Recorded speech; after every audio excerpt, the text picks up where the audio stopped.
नीति निर्देशक तत्व, इनका उल्लेख भाग 4 अनुच्छेद 36 से 51 में मिलता है।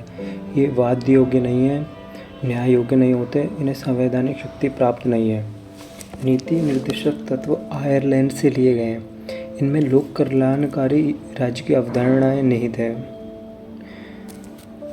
इनका उद्देश्य सामाजिक आर्थिक लोकतंत्र की स्थापना करना है। 1935 के अधिनियम में इंस्ट्रूमेंट ऑफ इंस्ट्रक्शन अनुदेश प्रपत्र कोई आगे जाकर नीति निर्देशक तत्व में बदल दिया गया। नीति निर्देशक तत्व मुख्य रूप से तेज बहादुर सप्रू समिति की सिफारिश से लाए गए। नीति निर्देशक तत्व ऐसा चेक है जो बैंक की सुविधा अनुसार अदा किया जाता है। केटी शाह ने कहा, केटी शाह बराबर बैंक। नीति निर्देशक तत्व भावनाओं का स्थायी कूड़ाघर है, यह टी कृष्णामाचारी ने कहा, यानी टी कृष्णामाचारी बराबर कूड़ाघर। BN राव ने के व्यक्ति के 2 प्रकार के अधिकार बताए, न्यायोचित अधिकार, गैर न्यायोचित अधिकार। न्यायोचित में यानी जिनमें न्याय किया जा सकता है, मूल अधिकार है। गैर न्यायोचित अधिकार जो नीति निर्देशक तत्व एवं इनमें मूल कर्तव्य शामिल किए जाते हैं। नीतिक निर्देशक तत्वों को धार्मिक उपदेश की संज्ञा KC व्हीलर ने दी। KC व्हीलर बराबर धार्मिक उपदेश की संज्ञा। नीतिक निर्देशक तत्वों को समाजवाद के बिना फेविया समाजवाद की संज्ञा आइवर जेनिंग्स ने दी। आइवर जेनिंग्स ने वकीलों को स्वर्ग कहा, यानी भारतीय संविधान को वकीलों के स्वर्ग की संज्ञा दी एवं संविधान को बहुत लंबा, कठोर और बहुत आगे तक का बताया। भाग 3 मूल अधिकार, भाग 4 नीति निर्देशक तत्व को संयुक्त रूप से संविधान की आत्मा ग्रीनविल आइंस्टीन ने कहा। और ग्रीनविल आइंस्टीन ने भारतीयों को नीति के साथ साक्षात्कार, अल्पसंख्यकों की भावना, एक दलीय निकाय कांग्रेस ही भारत है, संविधान सभा कांग्रेस है, भारत के सूक्ष्म क्षेत्र, संविधान सभा अल्पतंत्र, ये सब संविधान को ग्रीनविल आइंस्टीन ने संज्ञा दी है। अल्लादी कृष्णास्वामी अय्यर ने किसी भी सरकार को कोई भी मंत्रालय नीति निर्देशक तत्वों की अवहेलना नहीं कर सकता, यानी अल्लादी कृष्णास्वामी अवहेलना। डॉक्टर भीमराव अम्बेडकर कहा कि यदि कोई नीति निर्देशक तत्वों को लागू नहीं करती है तो अगले चुनावों से कारण बताना होगा। और आइवर जैन सिंह जिसने फैविये समाजवाद भी कहा और इसे कर्मकांडी आकांक्षाओं की संज्ञा भी दी। भीमराव अम्बेडकर ने नीति निर्देशक तत्वों के कारण बताने को कहा एवं आर्थिक लोकतंत्र की स्थापना भी नीति निर्देशक तत्वों को कहा। ग्रीनविल आइंस्टीन ने संविधान की आत्मा तो कहा ही और इसमें सामाजिक क्रांति का प्रतीक भी बताया। इसके बाद हम पढ़ते हैं अनुच्छेद 36। इसमें राज्य की परिभाषा है, जिसमें भारत सरकार संसद का उल्लेख, राज्य सरकार, विधानमंडल, स्थानीय निकाय जैसे पंचायती राज, नगर पालिका, महानगर, छावनी बोर्ड, जिला बोर्ड आदि उल्लेख है। सार्वजनिक क्षेत्र के उपक्रम, सर्वोच्च न्यायालय। और वेरी इंपॉर्टेंट है अनुच्छेद 12, अनुच्छेद 36 और अनुच्छेद 152।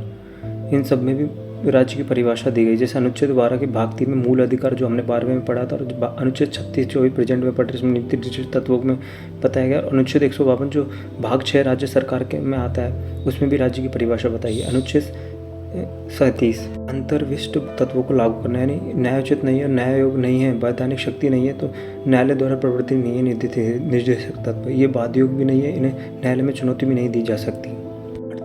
अनुच्छेद 38 है सामाजिक व्यवस्थाएं बनाए रखना, यानी लोक कल्याणकारी राज्य की अवधारणा, सामाजिक क्रांति का दस्तावेज, समाज, आर्थिक व राजनीतिक न्याय सुनिश्चित करना आदि। इसके अंतर्गत ही सरकार ने प्रेरित होकर नीति आयोग की स्थापना की और नीति आयोग की स्थापना 1 जनवरी 2015 को की गई। नीति यानी national institute for transformation India.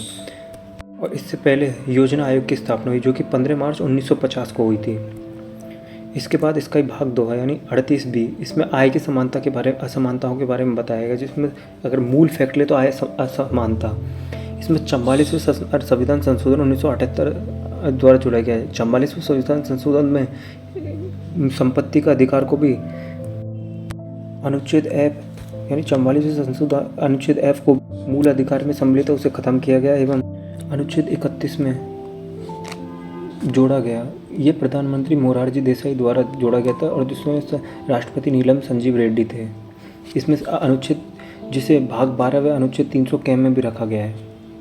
साथ ही अनुच्छेद 38 में जिसमें आय की समानता है और जिसमें 44वें संशोधन 1978 के बारे में बताया गया है, यानी राज्य विभिन्न क्षेत्रों में रहने वाले विभिन्न व्यवसाय में लगे हुए व्यक्ति के समूह के प्रतिष्ठा, सुविधाएं, अवसरों की असमानता समाप्त करने का प्रयास करेगा।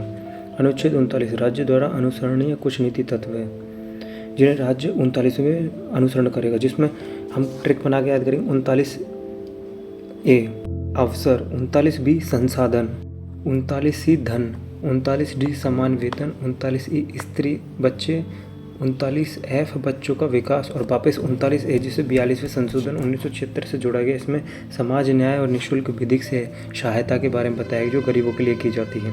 39 ए को हम विस्तार से पढ़ते हैं। अवसर में स्त्रियों पुरुषों को समान अवसर दिए जाएंगे। 39 बी इसमें संसाधनों का समान वितरण होगा और सार्वजनिक हित के लिए साथ साथ सभी तरीके से सभी हितों के लिए उपयोग में लिए जाएंगे। 39 सी यानी धन का अहित केंद्रीकरण नहीं किया जाएगा।